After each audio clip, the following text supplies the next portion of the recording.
B.Ed B.Sc part second online classes में आपका स्वागत है। अपन बात कर रहे हैं मानव व्यवसाय।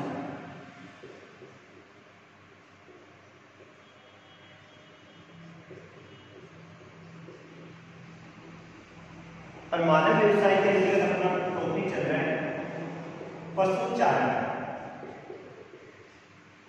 पशुचारण भी कहा जाता है और पशुपालन भी कहा जाता है। यानी पशुचारण व्यवसाय का विकास किस प्रकार से हुआ था। तो यानी प्राचीन काल का अध्ययन करें तो प्राचीन काल में मानव की जो प्राचीन व्यवसाय थे वो दो मुख्य व्यवसाय थे। एक आखेट था और दूसरा कौन सा था, संग्रहण था। आखेट व्यवसाय के कारण से धीरे धीरे जंगली जानवरों की संख्या कम होने लग गई और जैसे जानवरों की संख्या कम होने लग गई, कुछ जानवरों की जो प्रजातियां थी वो भी क्या होने लग गई, लुप्त होने लग गई। अतः मनुष्य ने समय परिवर्तन के साथ में आखेट व्यवसाय पे सरकार ने प्रतिबंध लगा दिया और उसके कारण से कौन से व्यवसाय का विकास हुआ, पशुचारण व्यवसाय का विकास हुआ, जिसे क्या कहा जाता है, पशुपालन भी कहा जाता है।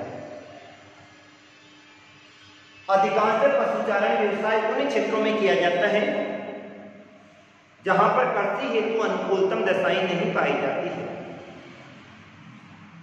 पशुचारण व्यवसाय का विकास अधिकांश उन क्षेत्रों में होता है जहां पर कृषि हेतु अनुकूलतम दशाएं नहीं पाई जाती है।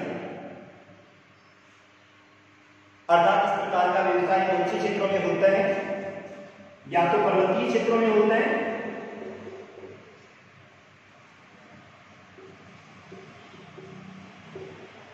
या फिर बाद में मरुस्थलीय क्षेत्रों में होता है, या फिर जहां पर सघन जंगल पाए जाते हैं उन क्षेत्रों में होता है। अर्थात वे क्षेत्र जहां पर मानव व्यवसाय में कृषि के लिए अनुकूलतम दशाएं नहीं पाई जाती है, वहां पर कौन से व्यवसाय का विकास होता है, पशुचारण व्यवसाय का विकास होता है। अब पशुचारण व्यवसाय को दो भागों में बांटा जाता है। दो भाग कौन कौन से हैं,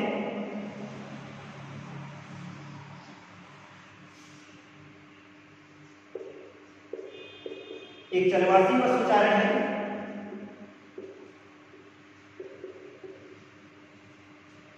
और दूसरा है व्यापारिक पशुचारण।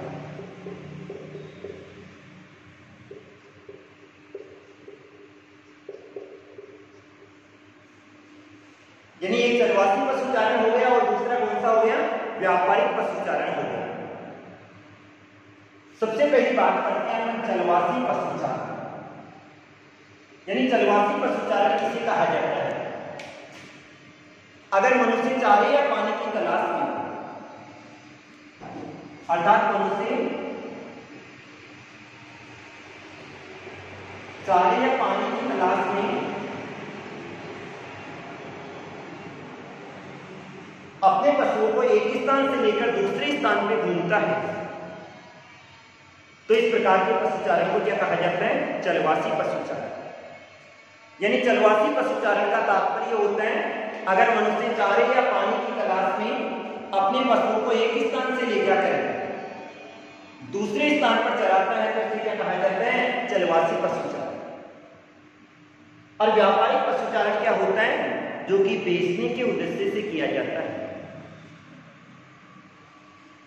अर्थात इस व्यवसाय में पशुचारण के द्वारा जो भी उत्पाद प्राप्त होते हैं उनके अधिकांश भाग को बाजार में बेच दिया जाता है, जैसे दूध के लिए या फिर मांस के लिए। अब चलवासी पशुचारण में क्या होगा, चारे या पानी की तलाश में मनुष्य अपने पशुओं को एक स्थान से ले जाकर दूसरे स्थान पर चराता है। ये वाला जो प्रवास होता है, व्यवसाय होता है, इसमें मनुष्य मौसमी प्रवास भी करता है।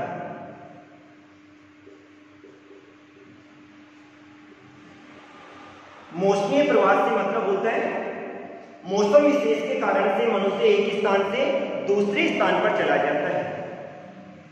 अर्थात जैसे शीत ऋतु आती है, मानव पर्वतीय क्षेत्रों से मैदानी क्षेत्र की ओर आ जाता है। शीत ऋतु में कहां से आएगा? पर्वतीय क्षेत्र से कहां पर आता है? मैदानी क्षेत्र की ओर आता है। और जैसे ही ग्रीष्म ऋतु प्रारंभ हो जाती है, उन्हें कहां चला जाता है? पर्वतीय क्षेत्रों में चला जाता है। अर्थात मनुष्य क्या करता है? मौसमी प्रवास करता है। ये लोग घुमक्कड़ जीवन व्यतीत करते हैं।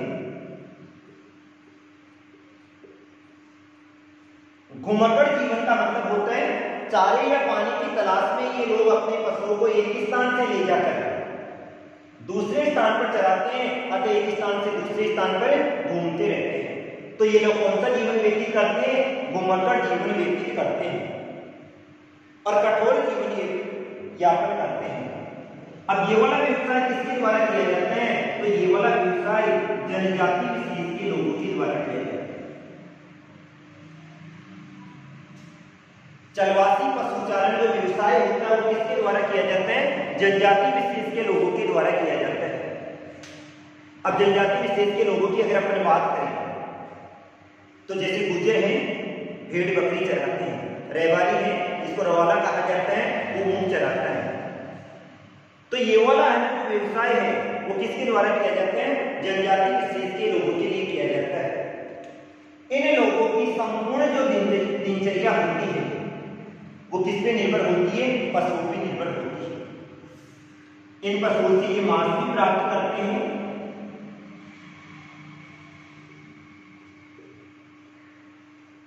खाल भी प्राप्त करते हैं, समूह भी प्राप्त करते हैं और हड्डियां भी प्राप्त करते हैं। ऊन भी प्राप्त करते हैं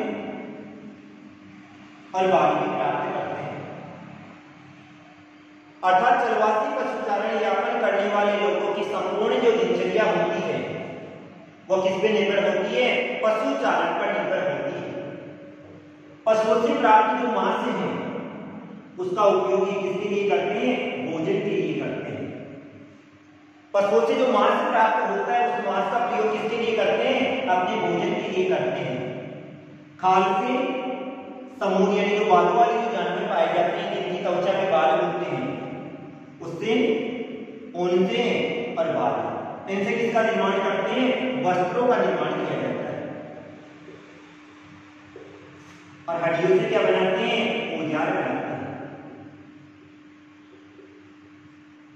तो चलवासी पशुचारण व्यवसाय जो कि जनजाति विशेष के लोगों के द्वारा किया जाता है, इन लोगों की संपूर्ण दिनचर्या होती है वो किस पे निर्भर होती है? पशुचारण पे निर्भर होती है। पशुओं से प्राप्त मांस का भोजन के रूप में उपयोग करते हैं। खाल, समूह, ऊन या बालों का उपयोग किसके लिए करते हैं? वस्त्रों के लिए या अपने तंबू का निर्माण भी करते हैं जिसमें ये लोग निवास करते हैं। और इनका जो आवास होता है वो भी कैसा होता है? अस्थायी आवास होता है। एक स्थान से दूसरे स्थान पर क्या करते रहते हैं? घूमते रहते हैं। आज यहाँ पर, कल वहां चलेंगे, परसों वहां पर। किसकी तलाश में? चारे या पानी की तलाश में। तो ये लोग सदैव क्या करते रहते हैं? घुमाकर जीवन व्यतीत करते रहते हैं। अब बात आती है चलवासी पशुचारण की विशेषताएं। क्या क्या विशेषताएं पाई जाती है?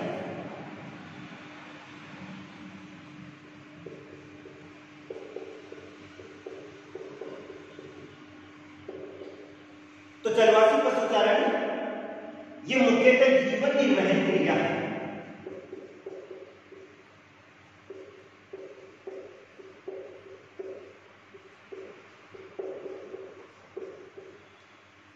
जीवन निर्वहन क्रिया से मतलब होता है मनुष्य अपने और अपने परिवार के भरण पोषण हेतु ही क्या करता है? चलवासी पशुचारण करता है। अर्थात इससे पशुचारण के अंतर्गत मनुष्य के पास उतने पशु होते हैं जिनके द्वारा वो अपने और अपने परिवार का क्या कर लेता है? भरण पोषण कर लेता है। अर्थात इसको क्या कहा जाता है? जीवन निर्वहन क्रिया कहा जाता है। इनके जो पशु होते हैं वो किस पे निर्भर होते हैं? प्राकृतिक वनस्पति पे निर्भर होते हैं।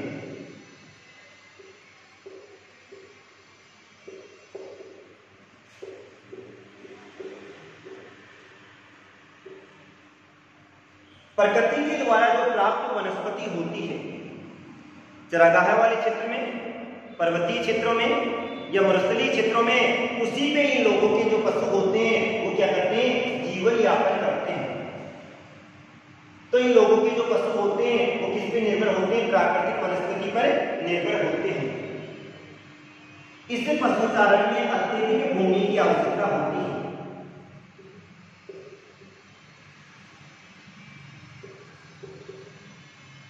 अत्यधिक भूमि की आवश्यकता क्यों होती है, क्योंकि मनुष्य अपने पशुओं को एक स्थान से ले जाकर दूसरे स्थान पर चराता है, और जब मनुष्य एक स्थान से ले जाकर दूसरे स्थान पर चराता है तो पीछे घास खत्म हो जाती है, अतः मनुष्य आगे से आगे बढ़ता जाता है और इसके लिए भूमि की आवश्यकता क्या होती है, अधिक होती है। इन लोगों की जो वास्तविक संपत्ति होती है वो क्या होते हैं, इनके पशु ही होते हैं। इनके पास में अन्य कोई संपत्ति नहीं पाई जाती है, न खुद की भूमि होती है, न खुद का आवास होता है, केवल इनके पास में क्या पाए जाते हैं, पशु ही पाए जाते हैं। और उन पशुओं के द्वारा ये लोग क्या करते हैं, अपना जीवन यापन करते हैं। तो इन लोगों की वास्तविक जो संपत्ति होती है वो क्या होती है, इनके पशु होते हैं।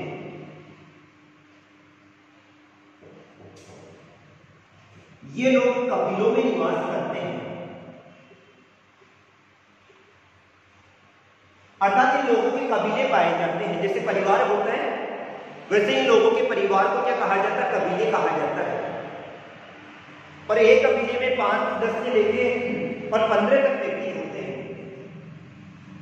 ये 5-10 जो भी व्यक्ति हैं एक ही साथ अपना जीवन यापन करते हैं और पशुओं को एक स्थान से दूसरे स्थान पर चराने का कार्य करते हैं, अर्थात किसके रूप में, कबीलों में निवास करते हैं।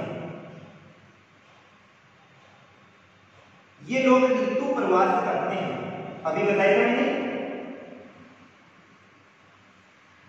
जैसे यदि कठोरता आ जाती है जलवायु की, ये लोग उस स्थान को छोड़ देते हैं। जैसे शीत ऋतु में पर्वतीय क्षेत्र से मैदानी क्षेत्र की ओर आ जाते हैं, और जैसे उन्हें ग्रीष्म ऋतु प्रारंभ होती है उन्हें कहां चले जाते हैं, पर्वतीय क्षेत्रों की ओर चले जाते हैं। अर्थात ये लोग क्या करते हैं, ऋतु प्रवास करते हैं। अब प्रत्येक क्षेत्र में अलग अलग पशुओं को पाला जाता है। जैसे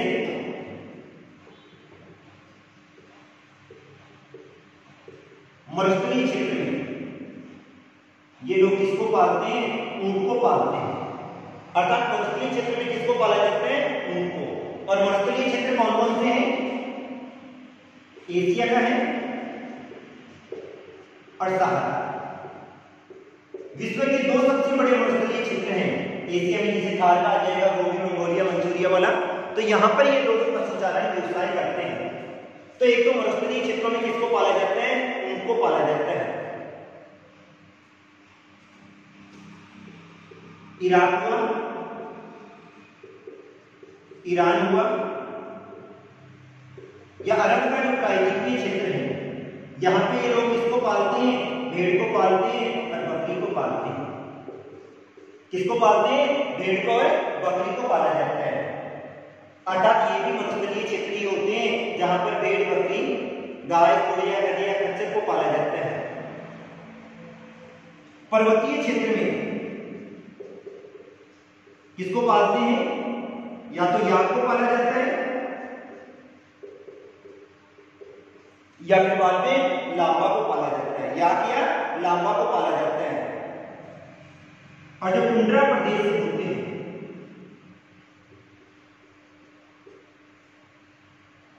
इन क्षेत्रों में ये लोग रेंडियर को पालते हैं। रेंडियर या टेरिको को पाला जाता है। तो प्रत्येक क्षेत्र में अलग अलग प्रकार के पशुओं की प्रधानता होती है। मरुस्थलीय क्षेत्रों में उनको पालते हैं, जिसमें एशिया सहारा कहा जाता है, इराक, ईरान, अरब इनमें भेड़, बकरी, गाय इनको पाला जाता है। पर्वतीय क्षेत्रों में याक या लांबा को पाला जाता है और टुंड्रा प्रदेशों में रेंडियर या कैरिको को पाला जाता है। अब हिमालय पर्वतीय क्षेत्रों में कौन कौन से हैं, हिमालय वाले क्षेत्रों का तेल है तो बकरवाल है,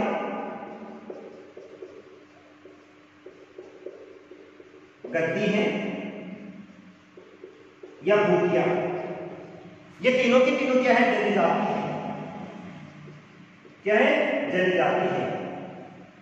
इन जनजाति विशेष के लोग भेड़ बकरी को पालते हैं।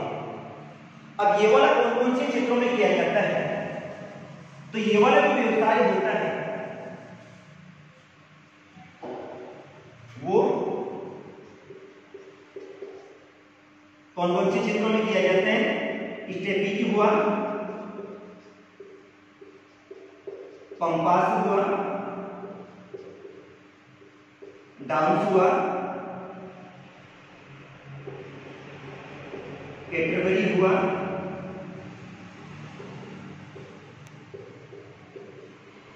या साइड, ये सारे के सारे खास स्थल हैं। इन खास स्थलों में इस प्रकार का व्यवसाय किया जाता है। ये तो था चलवासी पशुचारण। अब अपन बात करते हैं व्यापारिक पशुचारण।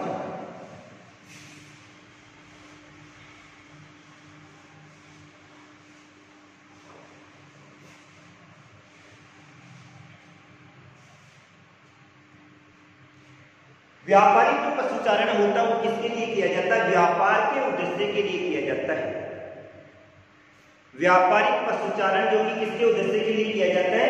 व्यापार के द्वारा किया जाता है। अर्थात किस प्रकार से किया जाता है? या तो कृषि से जो सह उत्पाद प्राप्त होता है, कृषि द्वारा प्राप्त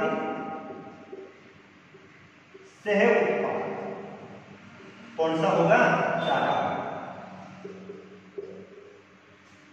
तो यानी या तो कृषि के द्वारा प्राप्त सह उत्पादों पे पशुओं को पाला जाता है, या फिर बाद में विस्तृत जो चारागाह भूमि होती है,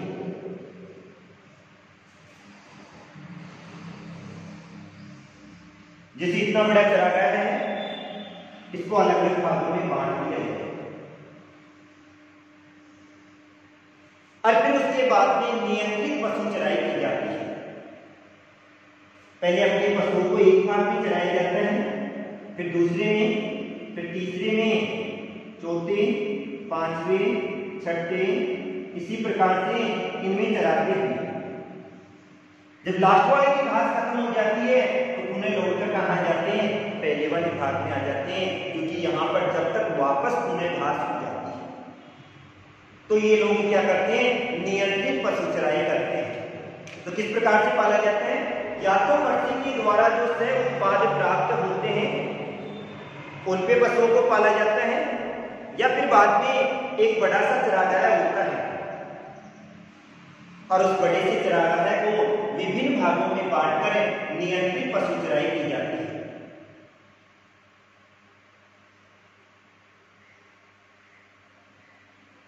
इन क्षेत्रों में सर्वाधिक पूंजी की आवश्यकता होती है। सर्वाधिक पूंजी की आवश्यकता क्यों होती है? क्योंकि इसमें पशुओं के लिए चारे की व्यवस्था भी की जाती है, चारे के भंडारण की व्यवस्था भी की जाती है, पशुओं के आवास की व्यवस्था भी की जाती है और पशु भी खरीदे जाते हैं। अतः इस व्यवसाय को पूंजी प्रधान माना जाता है। पूंजी प्रधान क्यों माना जाता है? क्योंकि इस व्यवसाय में अत्यधिक मात्रा में पूंजी की आवश्यकता होती है और आवश्यकता होने के कारण से इस व्यवसाय को क्या माना जाता है? पूंजी प्रधान माना जाता है। इसमें पशुओं के स्वास्थ्य पर अधिक ध्यान दिया जाता है ताकि बीमारियां नहीं होनी चाहिए, और पशुओं के स्वास्थ्य के साथ पशु प्रजनन पर भी ध्यान दिया जाता है ताकि उन्नत नस्ल के पशुओं की यानी उपलब्धता रहे।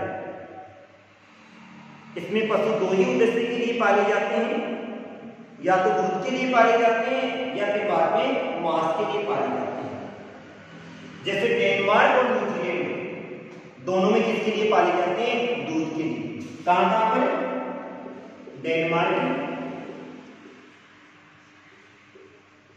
और न्यूजीलैंड, इनमें किसके लिए पाले जाते हैं? दूध के लिए पाले जाते हैं। वैसे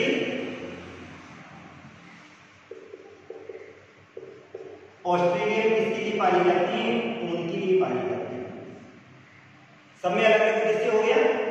संयुक्त राज्य अमेरिका,